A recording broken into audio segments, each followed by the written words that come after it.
It is 1 p.m. in Tehran. It's 11 a.m. here in London. I'm Monita Rajpal. This is World One. Also ahead, clashes intensify in Egypt as anger over alleged police inactions.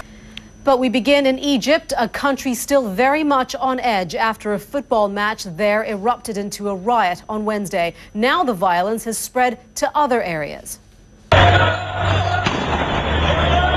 CNN's Ivan Watson is in Cairo, who's joining us now live from the Egyptian capital. There's more. And as the investigation continues, there's still no answers as to what really happened on Wednesday, Ivan. No, and we've been talking to eyewitnesses, in particular the executive director of the Al Ali Fans Committee. That's the... Ivan Watson there in Cairo. The United Nations is trying again to shake itself out of a deadlock on the conflict in Syria. Now, Human Rights Watch is weighing in. It has just released a report accusing Syria's regime of torturing and killing children. Members of the Security Council are considering. CNN has obtained a copy of the new text. It bows to several Russian objections. There is now no explicit call for President Bashar al-Assad to relinquish power. It also drops any mention of either an arms embargo or sanctions. The rewritten text also fully supports the Arab League's decision to facilitate a Syrian-led political transition, and it aims to do that through dialogue between the Syrian government and the opposition. Russia says it won't accept any suggestion of military intervention, but the U.S. State Department says it won't rule that out. While we have said extremely clearly that adding foreign military forces to this situation is not... CNN's Arwa Damon is following developments from neighboring Lebanon. She joins us now from Beirut. And of course, Arwa, this seems to be a very watered down version of the original resolution. It is. It's incredibly diluted, and the fact that they've taken out that mention, the Arwa, thank you. Arwa Damon there in Beirut. You are watching World One live from London. A day of high tension between Israel and Iran. Threats are being traded between the two countries over Iran's nuclear program. A war of words is intensifying over Iran's nuclear program, with growing speculation about an Israeli military strike against Iran to shut down its nuclear program. Reports claim the U.S. Defense Secretary Leon Panetta anticipates an Israeli attack on Iran as early as April. However, Panetta has refused to comment publicly about that. Meanwhile, last month, the United States and the European Union agreed to a range of oil sanctions and financial restrictions on Iran. Joining us now to discuss the developments is Barbara Starr at the Pentagon and David McKenzie in Jerusalem. David, let's begin with you. There's some would consider pretty explosive words by the defense minister there in Israel. Well, that's right. It was late last night in Jerusalem, that, in fact, near Tel Aviv, that this happened. Ehud Barak. All right, David, let's go to the Pentagon now and Barbara Starr. Pentagon, we heard there David McKenzie saying that the comments by the defense minister, Ehud Barak, as making many countries, neighboring countries, obviously quite nervous. How nervous is the United States, bearing in mind what Leon Panetta has reportedly said, that he believes, that the United States believes, that it would be as soon as April that Israel could launch an attack against Iran? Well, Monita, the U.S. is very concerned about any potential for an Israeli attack. They don't want to see that happen. Are there at the Pentagon and David McKenzie in Jerusalem. Thank you both so much. A Western leader turns east. Angela Merkel is in China trying to shore up support for the Eurozone's battered economy. The German chancellor met with China's president on Friday, a day after the country's premier said Beijing is looking at ways of contributing to Europe's bailout fund. China holds the world's largest pool of foreign exchange reserves, so European leaders have been looking to Beijing for a way out of the two-year debt crisis. Eunice following Mrs. Merkel's trip for us, and she joins us now live from our bureau in Beijing. I'm wondering, Eunice, if it looks as though China is actually moving closer to offering these much-needed funds to Europe. Well, Monita, it looks as though they are moving slightly closer. The Chinese premier made a strong statement for him, saying that the Chinese were researching and evaluating. Eunice Yoon there in Beijing.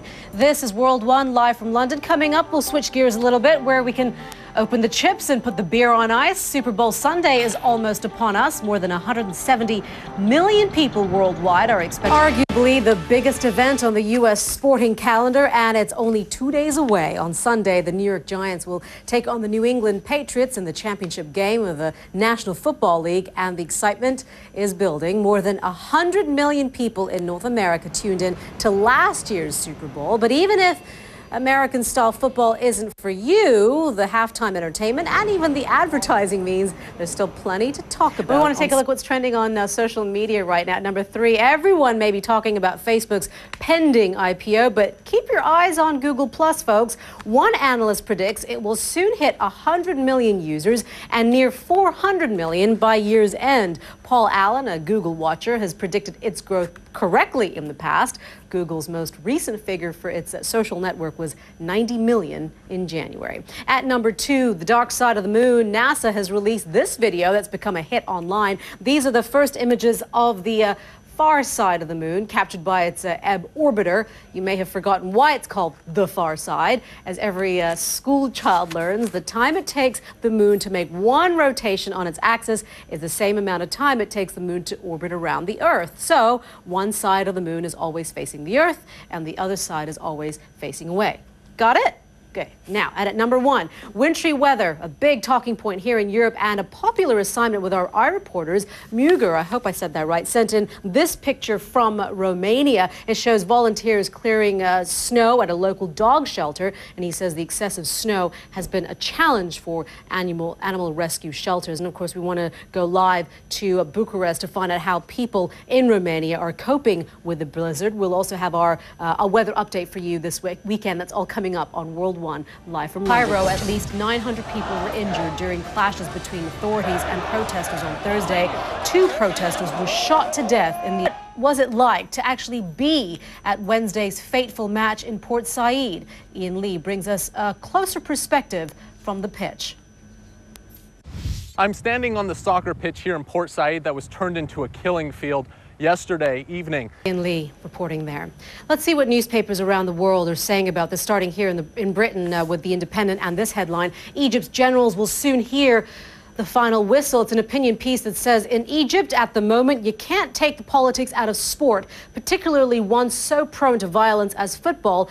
Implicated or not, the blame is being placed firmly on the authorities rather than the Port Said fans, and that perception is, in its way, more important than the facts of the case. The headline in The Australian is "Pitch Massacre Reflects Egypt's Fissures." The comment piece says, although soccer violence has occurred in stadiums globally, yesterday's incident underscored Egypt's persistent lack of security and a popular rage that has undermined the country's post-revolutionary transition. And finally, in the United Arab Emirates, the headline in The National is "Football violence fits in a worsening pattern in Egypt," referring to theories of what may have happened. The article says the unproven speculation is distracting from the reality that Egypt needs an operational, authoritative, but not authoritarian police force, as any state does. Eastern Europe remains in the grip of one of its worst winters in years, with more people dying there every day. Thursday was the coldest day in the region since the freezing weather. There to get the very latest, Liliana Ciobanu is a reporter in Bucharest, Romania. She joins us now via Skype. Liliana, some really shocking numbers out of Eastern Europe. Tell us about how Romanians are dealing with these record temperatures. Hi, Monita. Well, the cold has killed so far 24 people in Romania as temperatures dropped to -31 Celsius. Right, Liliana, thank you very much for that. Liliana Ciobanu there in Bucharest. So we want to know, I guess everyone wants to know, particularly in Eastern Europe, will the bitter cold temperatures continue throughout the weekend? Let's go to Mari Ramos at the World Weather Center, who has details on that. Mari, there you are. Hello, here I am. Yes, you know what? I was just checking some of the latest kind of... Mari, thank you very much. This is World One, live from London. It's Super Bowl weekend, one of the highlights of the annual sporting calendar and one of the most watched games on the planet. Alex Thomas is here with that and other stuff. Exactly, and the other stuff, important other stuff is what we're going to start with. Some breaking news in the last hour. British media claiming that John Terry is no longer captain of the England football team. Who knows? who's going to do it this year. I think the Patriots marginally favourites, not as big favourites as they were 3 years ago, of course. But in our Super Bowl coverage, stand by for Victor Cruz, one of the New York Giants players, who, you know, everyone's been getting mad about Tim Tebow kneeling down in celebration. Yeah. Well, Cruz's answer to that is a bit of a salsa dance. And apparently that has been reinvigorating, certainly the American nation. I can't picture a big football player guy, you know. Well, if he gets to do it on Sunday night, maybe it'll reach an even wider audience than Tim Tebow kneeling down. Jerry, who do you support? Our director there, who do you support? New York, of course. He's a New Yorker.